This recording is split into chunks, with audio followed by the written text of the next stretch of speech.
Zoom land and then for us here. It is a great pleasure to introduce Dr. Cathy Anicama. So give you her bio and then we can get started. I'm really excited about this presentation. And this sort of is the cap to our, the end of the year in terms of our presentation series. So you have a wonderful spot. I'm really excited to have you here. Cathy, Dr. Anicama received her BA from Barnard College, where she majored in psychology with a focus on child development. After graduation, she spent 4 years conducting research with Esther Calzada at NYU Child Center, focusing on how cultural factors like acculturation and ethnic racial identity impact parenting and child development among Latinx and Afro-Caribbean immigrant families. Dr. Cathy Anicama received her doctorate in clinical psychology from UC Berkeley under the mentorship of Chase Zhou. Her dissertation focused on understanding how acculturation is associated with parental self-efficacy and parenting styles among Mexican and Chinese immigrant mothers and its impact on preschooler psychological adjustment. Dr. Anicama recently collaborated with a group funded by the National Science Foundation to review and synthesize theoretical and empirical understanding of ethnic racial identity development across the lifespan. Her research focuses on understanding how acculturation and ethnic racial identity at the individual and family level impact immigrant youth's well-being with a focus on early childhood. Her goal is to integrate her research findings into her clinical work, which focuses on addressing the mental health needs of immigrant youth and their families. She'll be continuing her clinical work as a postdoctoral fellow at West Coast Children's Clinic this fall. So thank you for being here, and you can take it away.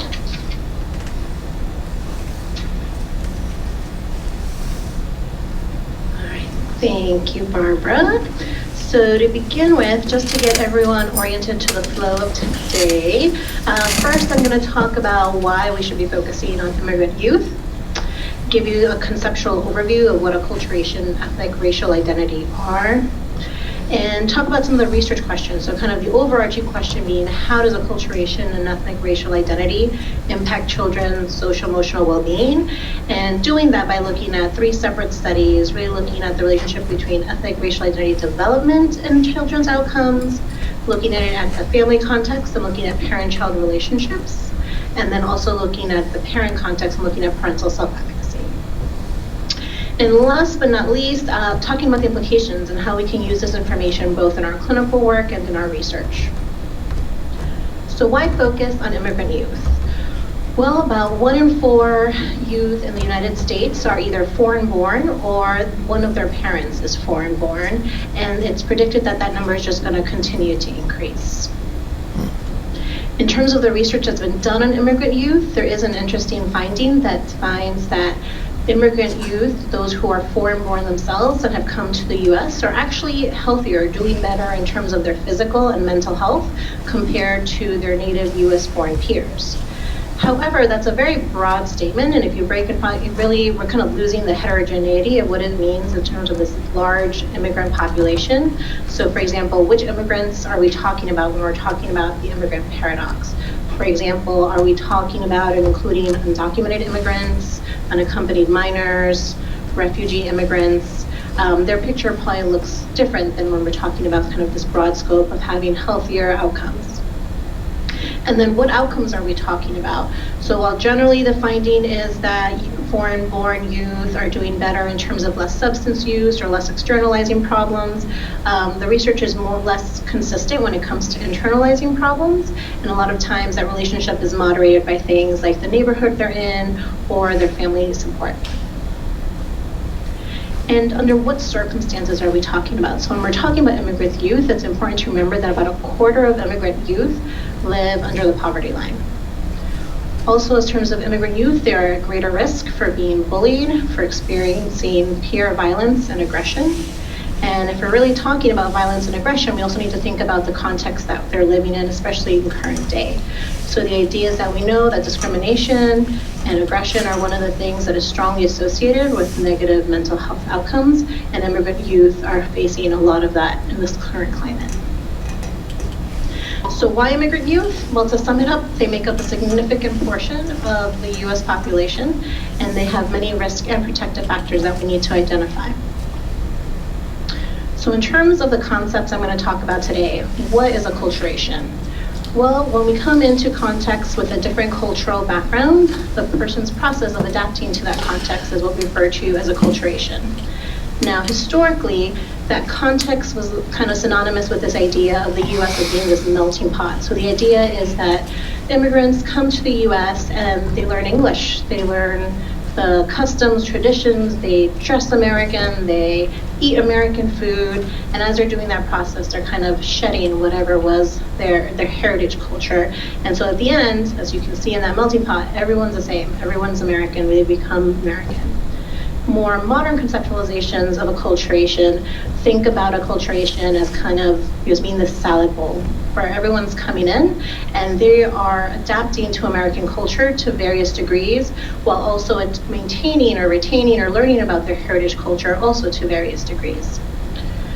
So that's all to say that acculturation is bidimensional. So the degree to which you identify or feel oriented to, in this case, American culture or your host culture, is independent from the level of degree or identification you have with your heritage culture. And to make things a little more complicated, what does that even mean? What does it mean to be oriented to one culture versus another? Well, this happens across multiple domains. So for example, the youth might feel highly oriented to both their heritage culture, let's say a Mexican American youth, and American culture. So in terms of their identity, they might identify as Mexican American with a hyphen because they really hold true to those dual identities.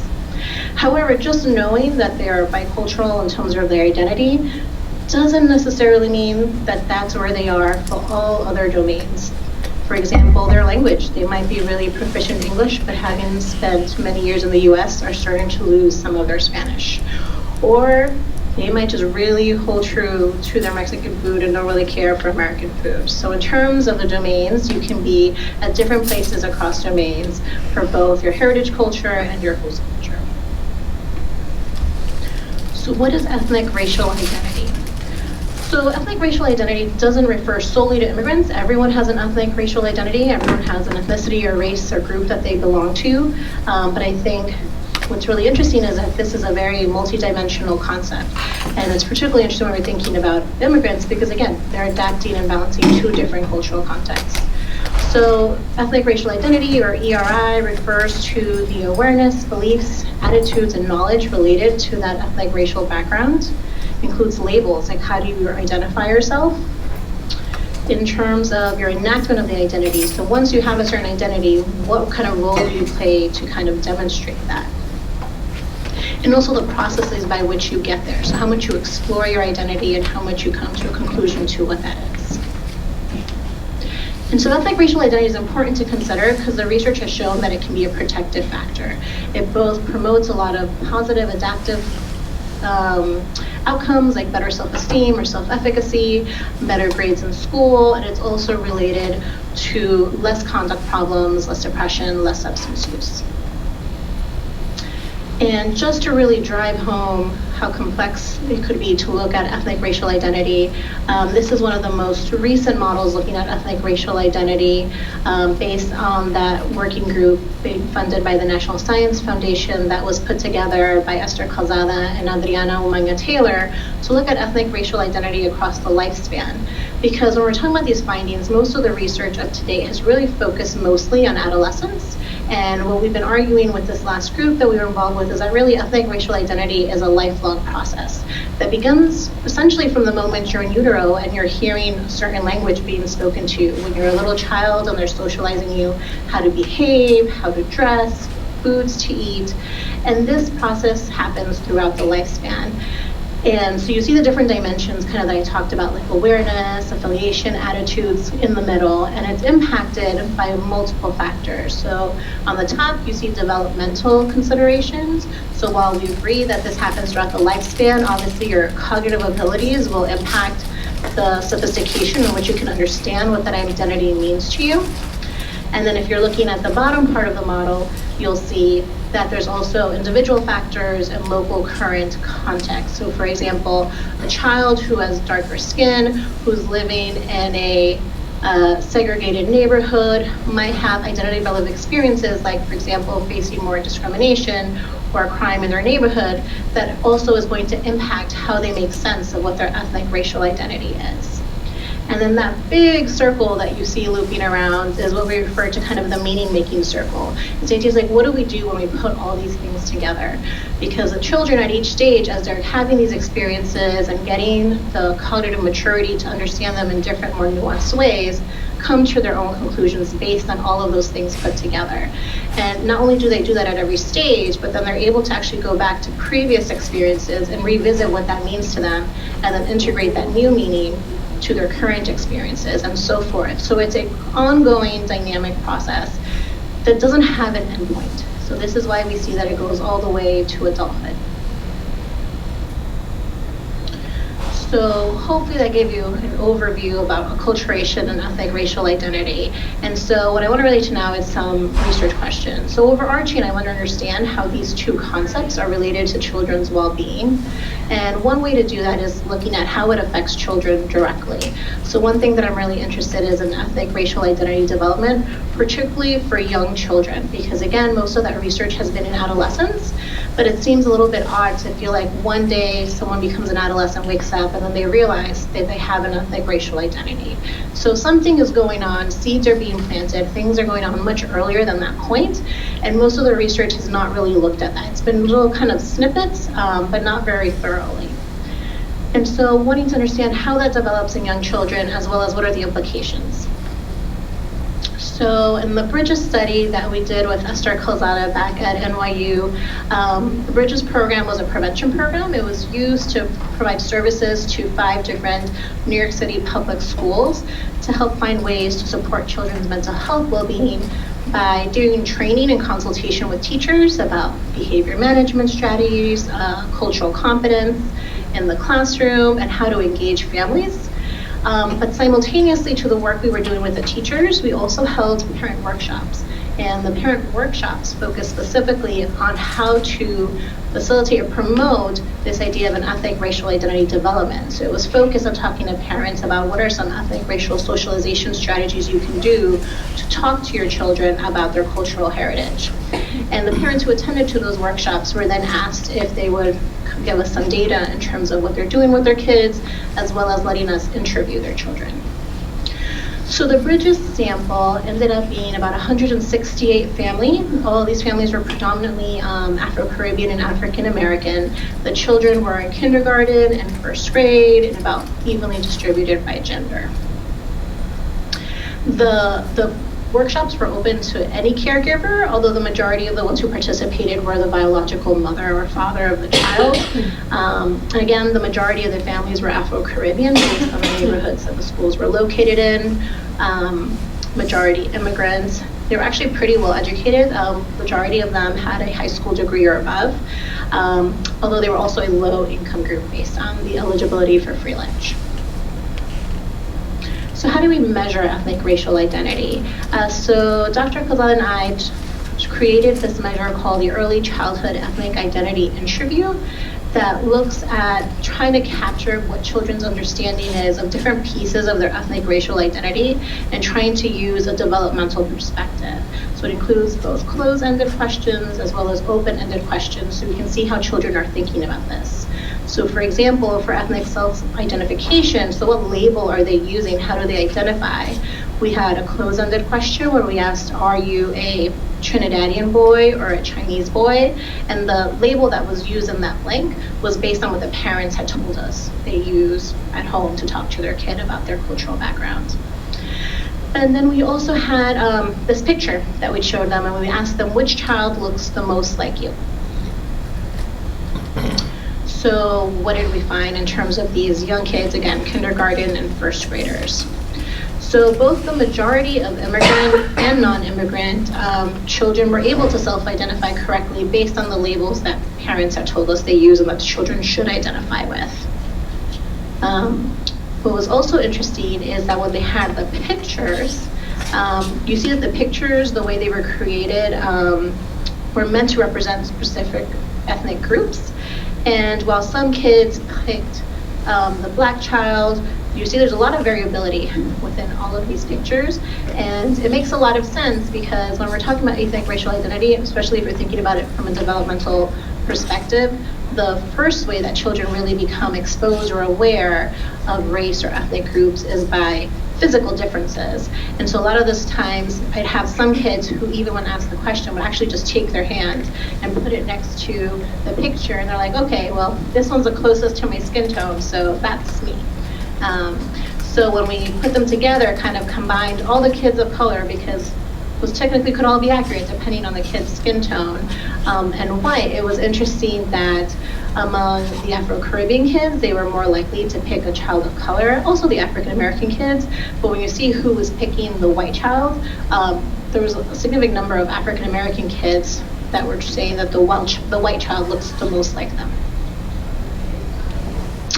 Now, those labels help us understand what they might think is using for them, but we don't know what meaning they're making out of using those labels. So we wanted to understand that, and so we asked kids open-ended questions such as, what makes you Jamaican?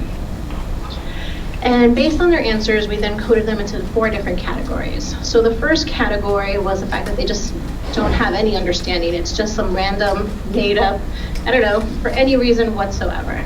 So like this kid, in the US, 1,000 years ago, I got a trophy and I have a job and I'm a train driver. That totally explains why they're Haitian. Score of 1, understanding that they have some understanding of the differences, but it's relying upon just more physical characteristics and not a deeper meaning. So for example, dark hair, dark skin, my hands, my face, just anything relating to their physical appearance. Score of 2 had to do with shared ethnic characteristics, so the idea that they have some similarities with other people that belong in this group, like the food they eat, the music they listen to, the language they speak. And lastly, a score of 3 had to do with this idea of understanding that it's related to your country of origin, either yours or your family's, that this is part of your heritage. So here you see children's understanding of ethnic identity. So again, the light blue bars are the Afro-Caribbean kids, and the black bars are the African-American kids. And what you see is that, again, these are young kids. They're ranging from kindergarten, first grade, so as young as 5 to 7. So there was a lot of kids who are like, we just gave us random reasons, or some kids who honestly just said, I don't know. But when we're looking at the distribution in terms of having that higher level of understanding, it was interesting that the Afro-Caribbean kids seem to have a better understanding of what it means to belong to their ethnic racial identity group than the African-American kids. And what's also really interesting about this is that from a developmental perspective, the idea is that children develop gender identity really early on, about the age of 3, and that the next identity to kind of come from that is your racial identity, because again, that has some sort of phenotypic marks that you can use, and that ethnic identity really is something that happens at later stages because it requires a more complex understanding of what that means. But yet we have these kids who presumably are all racially black, so we're talking about their ethnicity here, and yet the Afro-Caribbeans seem to have a better understanding of that. And here we change it, rather than putting it into the kind of nuanced level of understanding, just the kids who had no knowledge and kids who did have some level of knowledge. And again, it kind of just reiterates that point that the immigrant kids had a better understanding or some level of understanding of what it meant to belong to their ethnic racial identity group. So what does that mean? Does it even matter that the kids are able to identify? Well, we used a subgroup of the sample because the Bridges study was a service grant, so we weren't really collecting data ourselves, but we were working simultaneously as Parent Corps, another intervention group, was running in the schools, and they collected data on the children's functioning. And since we shared many participants, we were able to grab those group of kids and look at their functioning. So we looked at both their internalizing, externalizing, and adaptive functioning based on both parent and teacher report. So in terms of child outcomes, what you'll see is that for the children who were able to self-identify, they were rated lower when it came to defiance, aggression, and peer relationships. So there's a significant difference between them and the group of kids who were not able to identify. And then in terms of their adaptive functioning, both parents and teachers reported that the kids who were able to identify had better adaptive skills. So what does this all mean? So in terms of looking at ethnic racial identity, we see that children as young as 3 to 5 can correctly label themselves. There's variability, but there was a significant portion of kids who were able to do this at this age group. What's interesting is that there weren't necessarily statistically significant differences between immigrant and non-immigrant groups at this age, but there were certain gaps, and it'd be interesting to follow them and see what is contributing to that gap and what makes those things either go away or if that's a consistent gap that we continue to see. So is there a difference in the terms of the way the families are socializing immigrant children as opposed to native-born children? And that's also interesting when we're talking about ethnicity and race, because there is some literature that shows that for Afro-Caribbean families who come into the United States, part of their ethnic racialization messages to their children is to try to find ways to actually distinguish them from African Americans, US born. And so it makes sense that then as an immigrant, you'd have more information because it's very intentional on the parents' part. The second piece we get from this is that ethnic racial identity can be a protective factor for kids as young as kids who are in kindergarten and first grade, that it can be related to less problematic behavior, and it's also related to more adaptive functioning in the classroom as well as at home. Sure.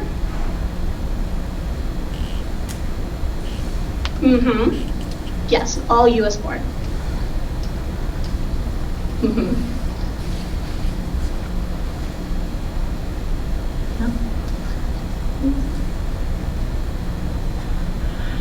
So the goal of looking at ethnic racial identity is really to look at how this works at the individual level, but I'm going to focus both on the individual and the context in which these kids are developing. So a second research question was really looking at how does acculturation impact children through looking at the parent-child relationship. So specifically, I wanted to look at how language proficiency gaps look among Chinese American parents and their elementary school children, and what impact that has on their adjustment.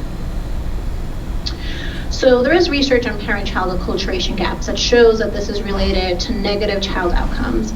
But similar to the research on ethnic racial identity, the majority has been done on adolescents, or the studies that have been done on younger age groups have been predominantly cross-sectional. And one of the things we want to know is that while it's related to these outcomes, it's hard to understand, particularly a lot of studies use these kind of general composite scores. So just they might mix questions that have to do with language, with identity, with food, with behaviors. And so we don't know what particular domain of acculturation might be what's the underlying mechanism that relates to these problematic outcomes. So again, similar to when I talked to ethnic racial identity, it seems a bit silly to only focus on adolescence as if nothing was going on before. So if we think about early childhood, family is a primary socializing agent for children. So they're the ones who are teaching them everything they know, how to work in the society, in the context that they're living in. So it seems like there's less likely to be any gaps when we're talking about really young kids, toddlers, preschoolers.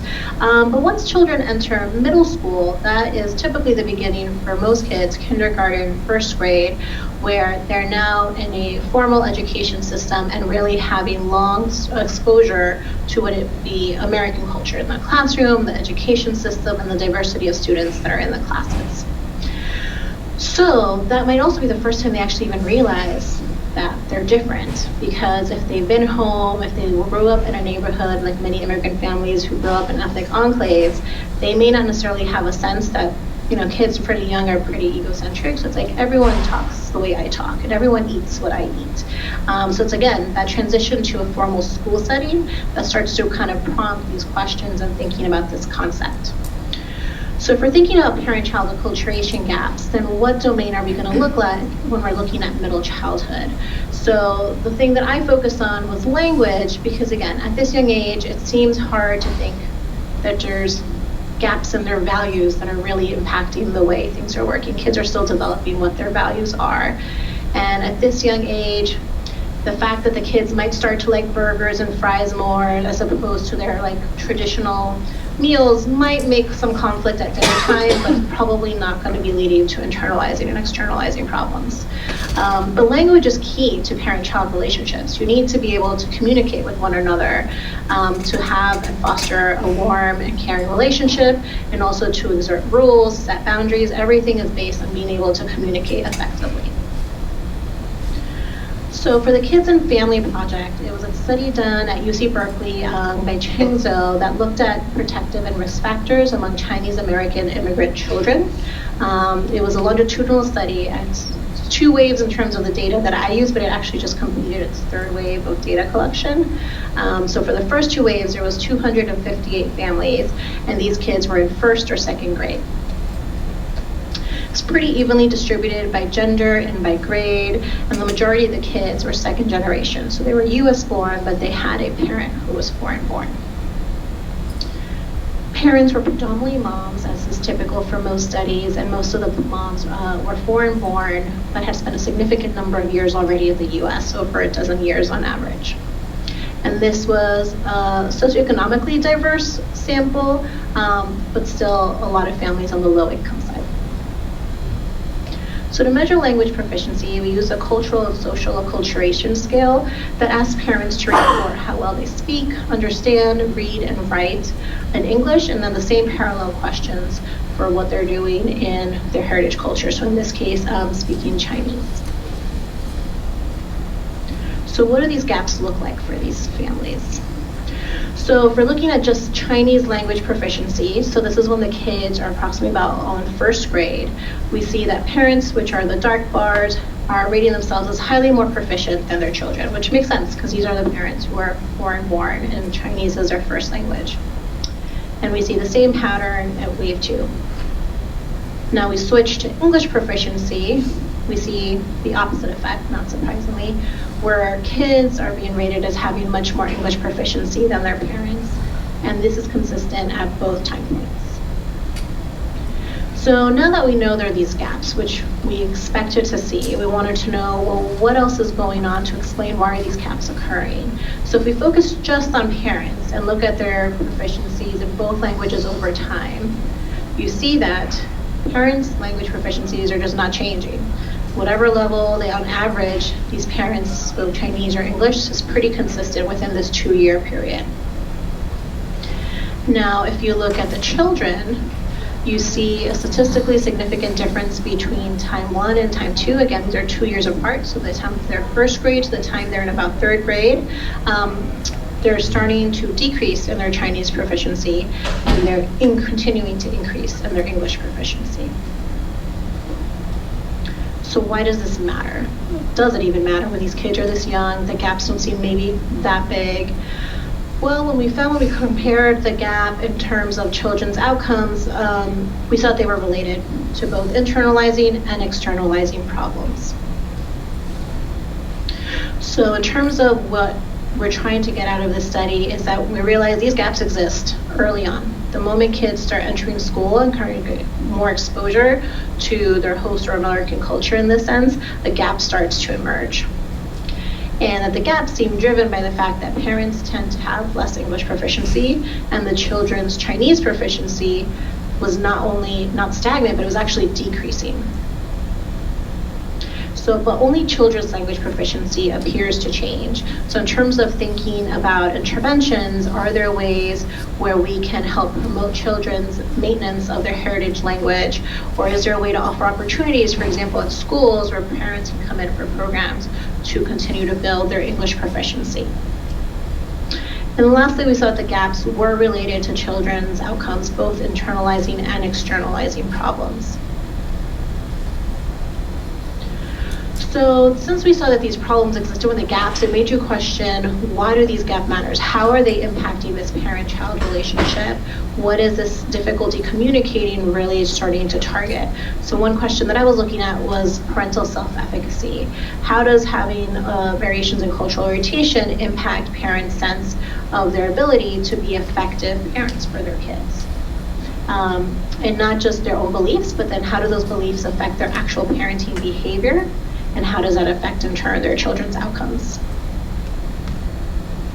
So the research on parenting style typically focuses on two different things: authoritative parenting, which is characterized by high levels of warmth, and high levels of control, which are exhibited by reasoning and explanation and talking through things with kids, as opposed to authoritarian parenting, which is characterized by low warmth and high levels of control with kind of minimal explanation.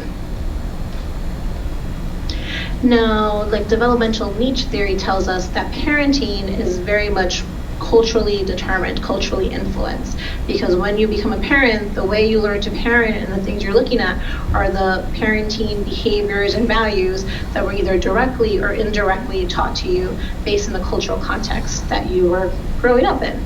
So the behaviors, the messages, the way you hold your baby, talk to your baby is very much related to those cultural messages that you were receiving. So we've taken that into consideration. The research that's looked at compared at different cultural groups and their parenting styles shows that compared to European Americans, Mexican and Chinese American parents tend to be rated higher, rate themselves higher on authoritarian parenting styles and lower on authoritative parenting styles. And thinking about what role culture plays, we know that among Mexican American, one of the cultural pieces that has been studied in research is the concept of respeto. The idea that in Mexican culture, it's highly valued for kids to be obedient and to follow the authority of adult figures, which was then in line with this idea of authoritarian parenting. You know, you listen to what I tell you and I don't need to give you an explanation because I'm the authority figure. And parallel to that, within Chinese culture, a cultural value that's been heavily studied is the idea of filial piety, which, similar to respeto, emphasizes respect and obedience for one's parents and one's elders.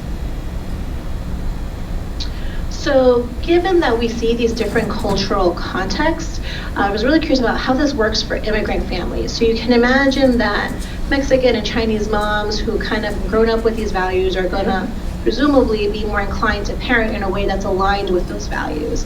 But as an immigrant mom, if you're coming to America, kind of the general theme, although there's many parenting things and things going on around there, the idea is that we're seen as more authoritative, and the idea that we are talking to our kids, promoting autonomy, having discussions, and not necessarily just do what I say. And parents, whether they want to or not, receiving a lot of these messages, both directly and indirectly, about whether or not their parenting style and their parenting values fit with the greater culture. And so we know that parental self-efficacy has to do with parents' belief that they're able to effectively use parenting strategies that actually impact their children's development. So I believe I can do X what type of behavior. I can, provide discipline. I can teach my child. I can care for my child. Not only can I do these behaviors, but I know when I do them that they are effective. They actually work. So it's those two key components that are part of parental self-efficacy.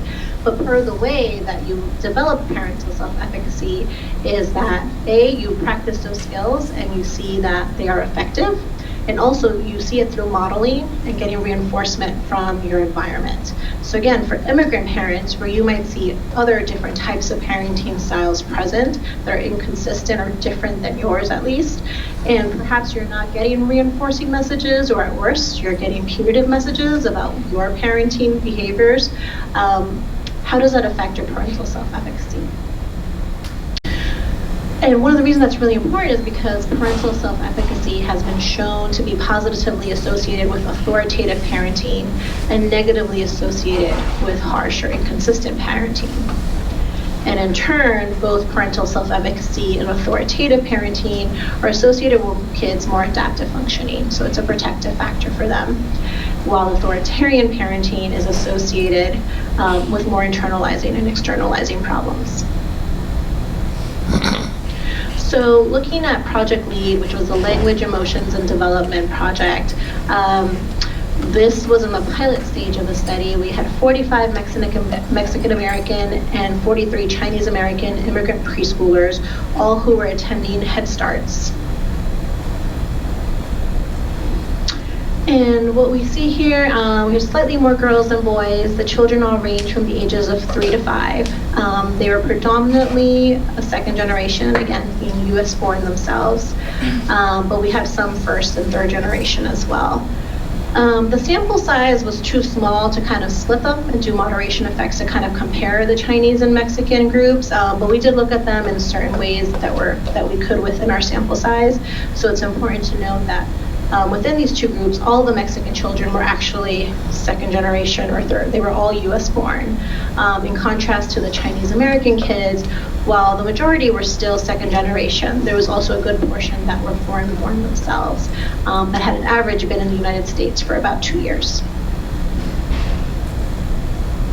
In terms of the caregivers, the majority of caregivers who participated were the mothers. The majority of mothers were foreign born and spent about a decade in the United States. This is a low-income, low SES sample. Again, these are all families who are attending Head Start centers throughout the Bay Area. And so we see that almost 41% of families have less than a high school degree, although our range did include some families who reported never having had any schooling, as well as families who had parents who had master's degrees. A little bit more than the sample of parents were unemployed. And again, it was a low-income sample. In terms of looking at the Mexican and Chinese American moms, what we see is that the Mexican American mothers were younger and had lived in the US longer. So how does acculturation impact parental self-efficacy? Well, what we see on the bottom, so we included a lot of demographics just to control for. These are other factors that we know based on the previous literature are related to parental self-efficacy, but really what I wanted to focus on was this idea of acculturation. And so what we see is that both mothers who were high in heritage culture, so they highly identified as either Mexican or Chinese, as well as mothers who highly identified as American, both had high levels, or reported high levels of parental self-efficacy. And was this related to parenting styles?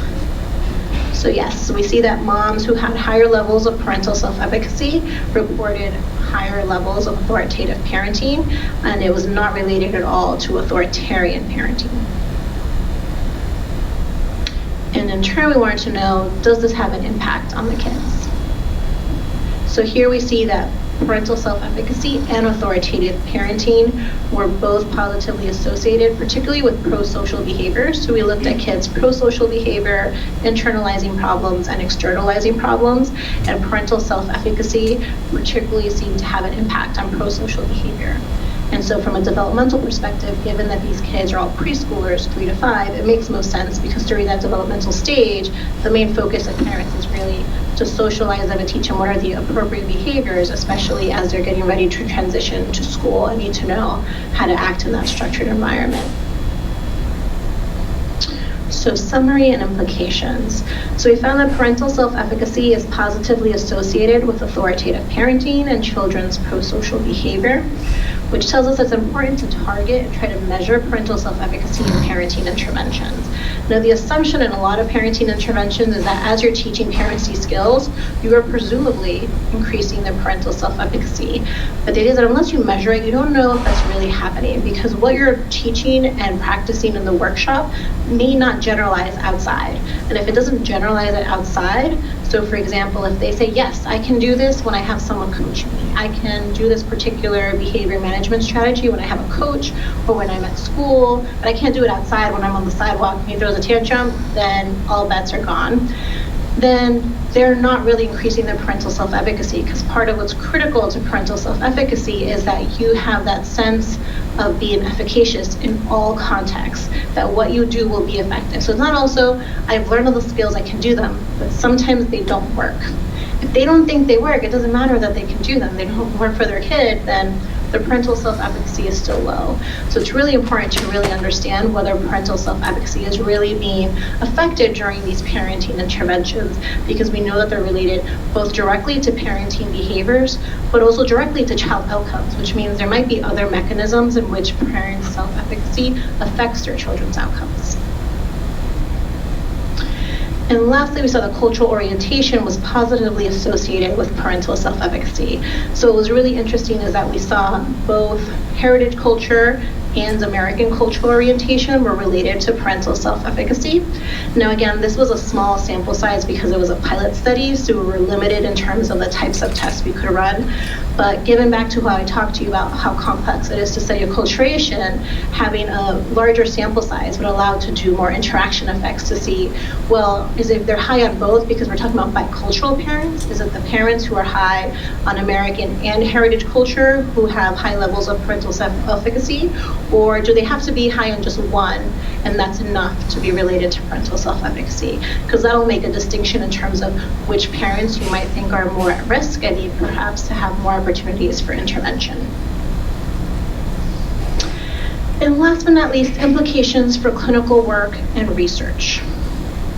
So you need to collect data on acculturation and ethnic racial identity. And while it's better to have some data than no data, these census block type questionnaires, it's not enough. Acculturation and ethnic racial identity are very complex, so asking someone to just check a box, they're not even writing what their own label is, they're just checking it, really doesn't tell you very much about how they're thinking about themselves. It only gives you also one side. Again, this does not address the bidimensional aspect of acculturation or ethnic racial identity. And so in terms of thinking about all that complexity, there's lots of different things you can measure. Now granted, that would be a lot to measure at any given time point. But in terms of your clinical work, thinking about what's most important towards your case conceptualization, in terms of your research, which one of these more nuanced pieces is really what might be an important factor in the relationships that you're looking at, and how do you target those? You also need to select and use data meaningfully. So use the most proximal factor. So instead of just saying, I think my kid and my mom are having a hard time in their relationship in terms of your clinical work, because he's American, US born, and she's Salvadorian, and so they can't really communicate, then measure their language. Don't assume that their nativity status really is a reflection of what these other factors are. So in that case, take the time to ask about language, look at their ability to communicate. Same thing with ethnic, racial, not just their identity, but what does it mean to them? For example, for some kids, they might have a high ethnic racial identity. They might tell you, like, yeah, I'm Black and I'm proud. What does being Black mean? Well, if being Black means is that I need to act out and behave and fit a certain stereotype, then that identification is not associated with positive behaviors and positive outcomes. So that's something that we want to have open discussions with our client. And on the research side, the same thing. If we're thinking that acculturation or cultural identity plays a role, then we need to know, well, why does it play a role? Is it because you think it's their values? Is there some other aspect? Then measure that more nuanced thing that you're trying to target, as opposed to making the assumption based on nativity status or more global measures. Well, I already spoke to this, but so then integrate it back into your theoretical model or your case conceptualization and discuss it with clients. And then use that data to try to identify who's at risk, or use it as an actual target for intervention. And lastly, reassess. Because one thing is that these are both dynamic processes. Again, ethnic, racial identity, acculturation, they are continuously happening across the lifespan. They're very sensitive to context and different experiences that anyone can have at any given time point.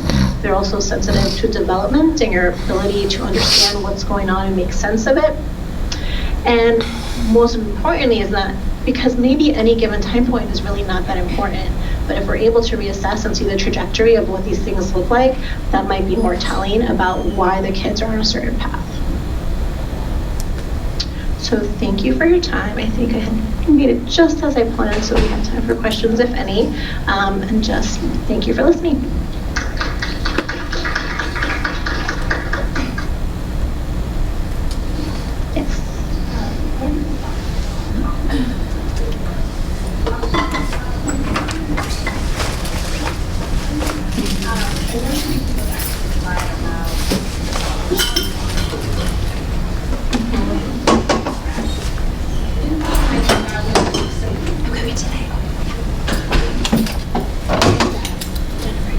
I think you went this one, the parental distress.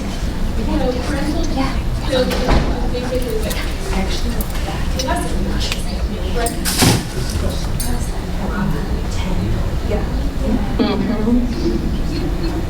Yeah, we thought that was really weird. So, like I said, we included both demographic as well as other factors that we thought would be related to kind of control for that and really see the unique power of parental self-efficacy. So one of that was looking at stress. So we look at the parenting stress index, which gives you the parental distress and the parent-child dysfunctional interaction scales. And so it was interesting to see that parental distress was related to authoritative parenting. One kind of theory we had was also that this also varied a little bit differently by groups in terms of the Mexican and Chinese American. And this is just by looking at whether there's significant differences by the different correlations. So that we saw that this was a stronger relationship. It was kind of driven by the fact that it held more true for the Chinese American families. And so one of the theories we had also related to in terms of cultural values was this idea is like, how do you deal with stress and what does stress mean? Now, generally people perceive stress as something not so great and difficult. But in certain cultural contexts, stress is seen as a good thing, like you're sacrificed for your family, you work towards this. This is kind of part of what it means, and if you're stressed out, it's because you're doing your job, and you should be worried about your kids. So if you're kind of putting that much investment and thinking about things at that level, then it makes sense that you probably are also being very thoughtful about the types of parenting behaviors that you're using to work with your kids. The other thing is also just a measurement issue in terms of parental distress and whether what is it actually really tapping into? Is it too broad? So it's a mix of things. So it's kind of a fluke that it's related to it. So it's something that we'd be more interested in exploring, but it was definitely not something we expected to find.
Yeah, and I see your point, and I guess when we were looking at a particular study, we're looking at ethnic racial identity.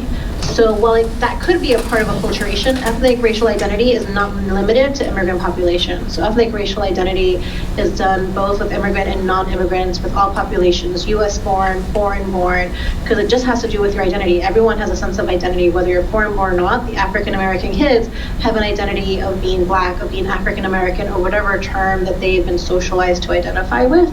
So the idea there is that it wasn't so much about where you were born, but it's just what messages were you getting and kind of internalizing to be able to identify, like, this is who I am in terms of my ethnic racial group.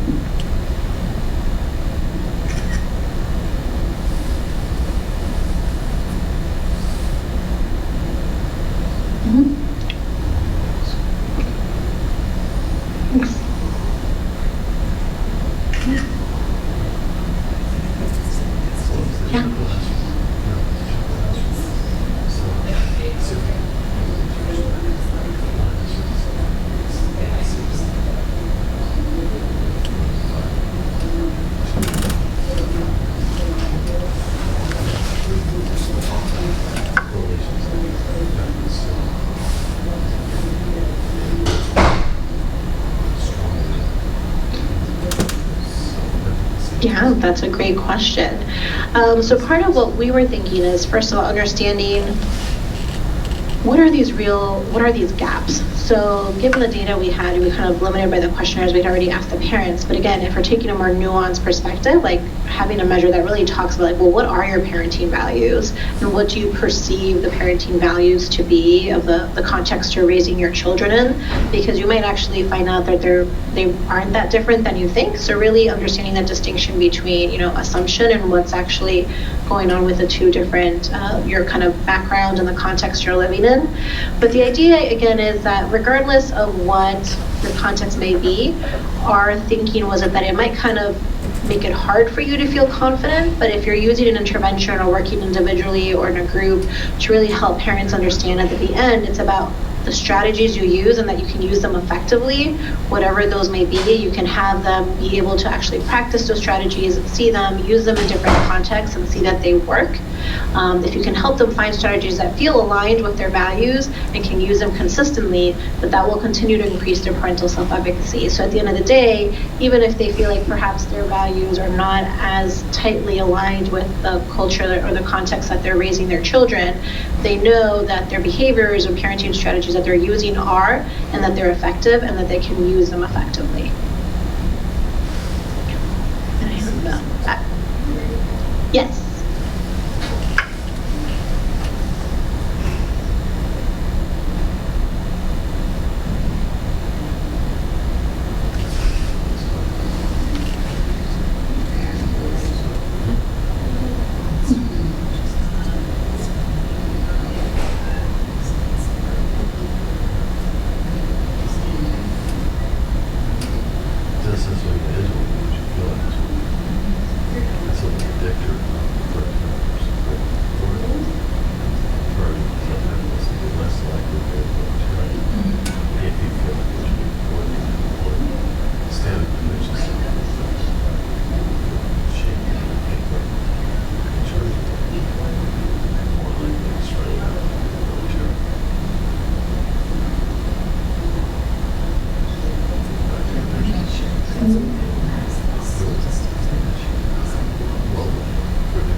Yeah, definitely. I think when we were looking at the African American families, it was really interesting that you say that, because I will say I facilitated several of the parent workshops in one of the schools, and I definitely encountered families who participated and were happy to kind of be part of the group, but while simultaneously some of the African American families were telling me, were like, I don't know what you want me to tell my kid, because like they're American and like this is what we are. It's kind of part of it, and this idea of like what would be different as opposed to like this is just part of who we are. What do you mean like African American versus American, when we're all American, we're all living in the United States? And so that was something that some families really struggled with. But we know from the research like that was done with kids that were really young, this is something that they struggle with from a very young age as well. I mean, part of the reason that racial identity research was really ignited was back in the 1940s when Clark and Clark had doll studies that were specifically done with African American children and asking them things about how they identify compared to a white doll versus a brick doll, a black doll, in terms of which doll is nice, which one is mean, which one is bad, which one is good. And so it wasn't necessarily surprising, although a bit disheartening when we saw kind of some of the which doll, which kid do you look like the most, or how do I identify most, or what does this mean? And you saw that gap because it seemed kind of consistent when we saw with really previous research from back in the 1940s, 1950s. And other studies that have done it more recently have also seen similar findings.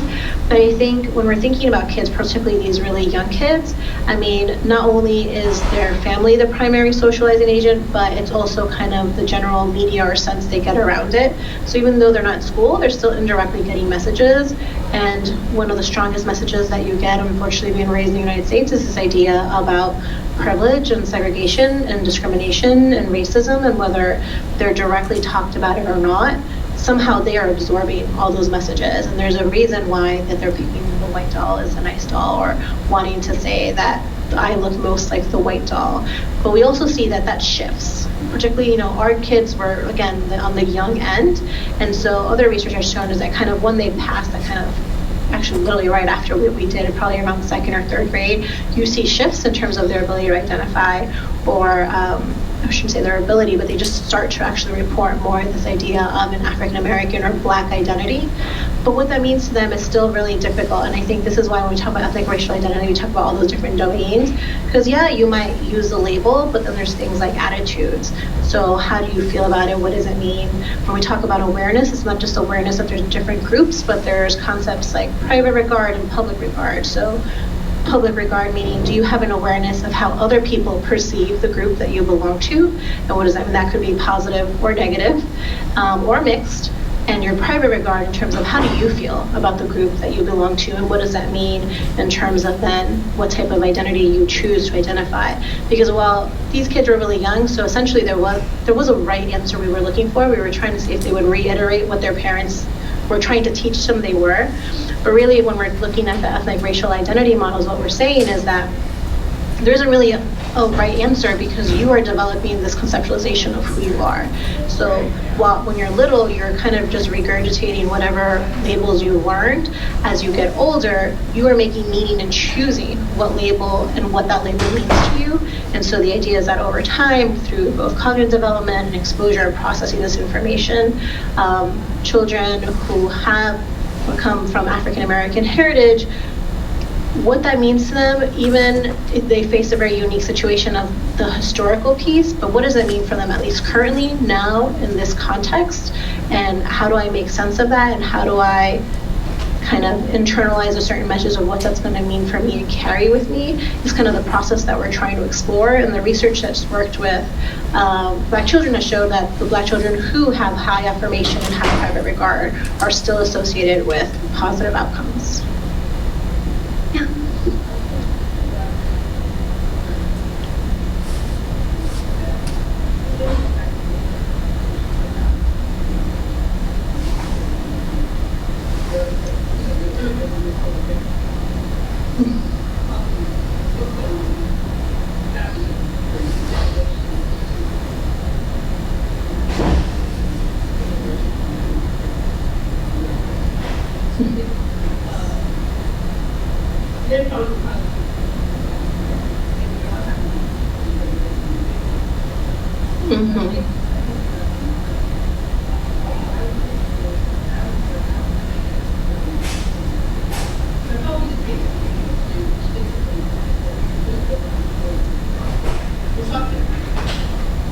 Yeah. Yeah, and also what you just also reminded me is that related to ethnic racial identity, there's a whole other area of research that really focus on ethnic racial socialization, and what that typically has shown is that a lot of time, particularly for immigrant youth, the ethnic racial socialization really focuses on this idea of cultural pride. So again, talking about your heritage, where you're from, what does that mean, what do you eat, what do you speak, etc. Versus for a lot of African American families, a lot of ethnic racial socialization focuses on messages that prepare them for bias. Because that is what they're going to encounter, and so the messages are less about who we are and what is our culture, and a lot more about you need to be aware of X, Y, or Z, or this is what you're going to encounter, and how can we prepare you for these types of encounters. So it's a very different message. Yeah.